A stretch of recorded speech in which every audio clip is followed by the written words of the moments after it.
बाबा जी की साथ संगत जी, राधा स्वामी साथ संगत जी, आज की जो साखी मैं आपको सुनाने जा रही हूँ, यह साखी सुनकर आपको एहसास होगा कि गुरु किस तरह हमारे भाग्य का लिखा भी बदल देते हैं। साथ संगत जी, बहुत से ऐसे लोग हैं जो यह सवाल करते हैं कि हम सत्संग में क्यों जाएं? सत्संग में जाने से हमें क्या मिलेगा? संगत जी, आज की दुनिया में इंसान बड़ा मतलबी है, क्योंकि हर चीज़ में वो अपना फ़ायदा पहले देखता है, उसके बाद आगे बढ़ता है। लेकिन सत्संग में जाने से हमें जो कुछ मिलता है वह हमारी सोच से भी बाहर है। आज की यह साखी इसी बारे में है, तो कृपया इसे साखी को अंत तक जरूर सुनें। एक बार की बात है, गुरु अर्जुन साहिब के दर्शन करने हिमाचल के साकेत शहर का राजा आया। गुरु के दरबार में कीर्तन चल रहा था, रागी शब्द गा रहे थे। लेख न मिटिए हे सखी जो लिखिया करतार। जब राजा ने यह सब सुना तो उसने गुरु जी से प्रश्न किया, महाराज, अगर किस्मत के लेख मिटते नहीं हैं तो संगत करने का क्या लाभ है? सत्संग में आने का क्या लाभ है? गुरु महाराज जी ने कहा, इसका उत्तर आपको समय आने पर जरूर देंगे। अभी आप कुछ देर आराम कर लीजिए। राजा गुरु जी की बात मानकर आराम करने चला गया।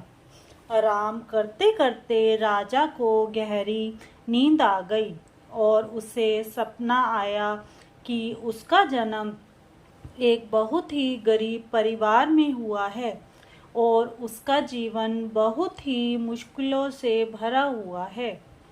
वह इतना गरीब है कि 2 वक्त का भोजन भी नहीं जुटा पाता। वह जब जवान हुआ तो उसके माता पिता ने उसका विवाह कर दिया।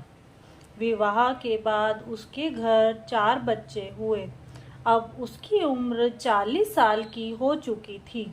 एक दिन बच्चों की जिद पर वह पीलू के वृक्ष पर चढ़कर उनके लिए पीलू तोड़कर नीचे फेंक रहा था और कुछ खुद भी खा रहा था। तभी एक पके हुए गुच्छे को तोड़ने के लिए वह जैसे ही थोड़ा ऊपर उठा तो उसका पैर फिसल गया और वह धड़ाम से नीचे गिर गया। राजा की नींद एकदम से खुल गई।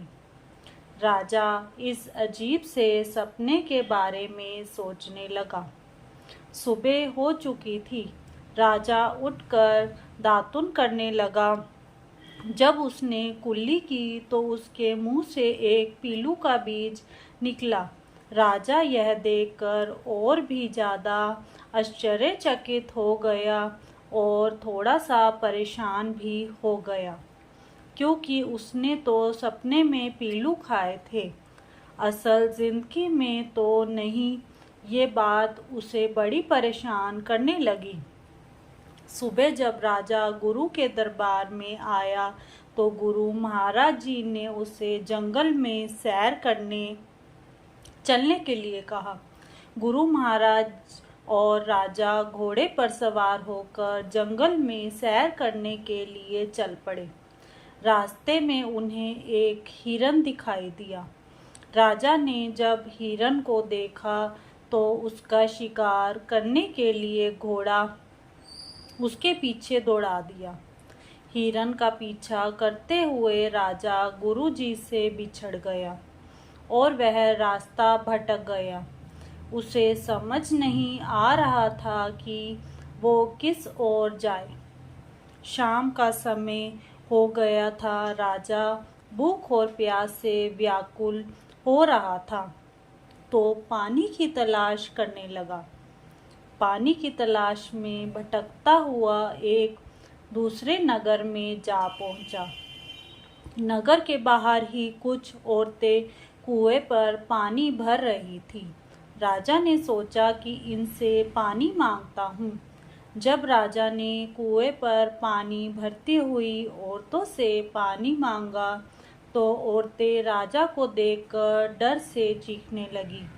राजा यह सब कुछ देखकर अभी हैरान खड़ा था कि कुछ बच्चे चीखते चिल्लाते उससे आकर लिपट गए। कुछ बड़े बुजुर्ग और एक औरत उसे बड़ी हैरानी से देख रही थी। उधर राजा भी हैरान था कि ये क्या हो रहा है।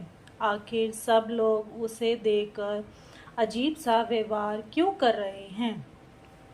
उनके इस व्यवहार का क्या कारण है? राजा को कुछ भी समझ नहीं आ रहा था। तभी राजा ने उन्हें थोड़ा गौर से देखा तो राजा और ज़्यादा हैरान हो गया, क्योंकि यह तो वही लोग थे जिन्हें रात को उसने सपने में अपने परिवार के रूप में देखा था, और बच्चे भी वही थे जो सपने में उसकी संतानें थीं।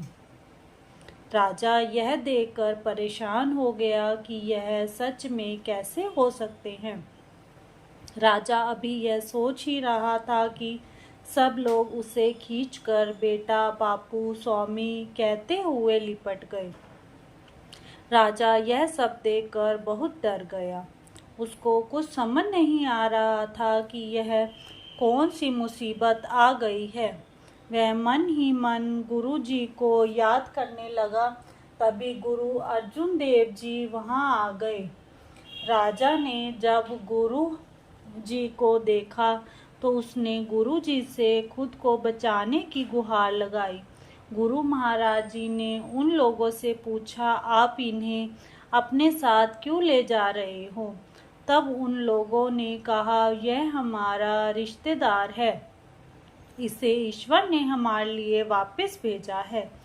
कल यह बच्चों के लिए फल तोड़ने के लिए वृक्ष पर चढ़ा था और तब वृक्ष से गिरने से इसकी मौत हो गई थी, और रिश्तेदारों के इंतजार में हमने इसका मृत शरीर वेदराज के पास रखा था।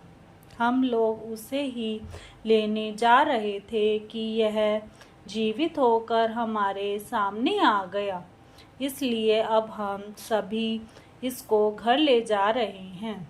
गुरुजी उनको कहा, भले लोगों, यह आपका रिश्तेदार नहीं है। आपके रिश्तेदार का शरीर अभी भी वैद्य जी के घर सुरक्षित पड़ा है। सभी लोग राजा और गुरु जी के साथ वैद्य जी के घर गए।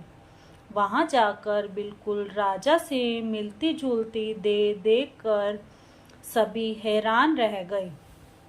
सभी लोग यह देखकर बहुत शर्मिंदा हुए और उन्होंने राजा से माफ़ी मांगी और उन्हें विदा किया। गुरु महाराज और राजा वापस चल दिए। रास्ते में गुरु महाराज ने राजा से कहा, राजन, तुमने पूछा था अगर लिखा मिट नहीं सकता तो सत्संग का क्या लाभ? आपको कुछ समझ में आया? आप जो कुछ अभी देख कर आ रहे हैं वह आपका आने वाला जन्म था, जो आपको इस जन्म में किए हुए गलत कार्यों के कारण भोगना था। लेकिन साधु जनों की संगत करने के कारण और सत्संग में आने के कारण गुरु नानक साहब जी ने आपकी गरीबी के 40 साल एक सपने में ख़त्म कर दिए, जिसके कारण आप एक जन्म से बच गए। जिस तरह राज मुद्रा पर अंकित अक्षर उल्टे होते हैं, लेकिन शाही का संग मिलते ही वह राजपत्र पर सीधे छपते हैं, उसी तरह सत्संग का साथ हमारी मिलन बुद्धि को सीधी राह पर डाल देता है। राजा यह वचन सुनकर धन्य गुरु अर्जुन साहिब कहते हुए गुरु जी के चरणों में नतमस्तक हो गया। उसने गुरु जी से वादा किया कि अब वह कभी गलत काम नहीं करेगा, हमेशा लोगों की भलाई करेगा। उसके बाद राजा वापस अपने नगर चला गया। साथ संगत जी इस साखी से हमें यह शिक्षा मिलती है कि गुरु चाहे तो सब कुछ कर सकते हैं, इसलिए हमें हमेशा साथ की संगत करनी चाहिए और उनकी बात पर अमल करना चाहिए और बिना नागा नाम का सिमरन करना चाहिए, ताकि हम भी सतगुरु की कृपा के हकदार बन सके। साथ संगत जी, अगर आपको यह साखी अच्छी लगे तो कृपया हमारे चैनल को सब्सक्राइब करें। राधा स्वामी।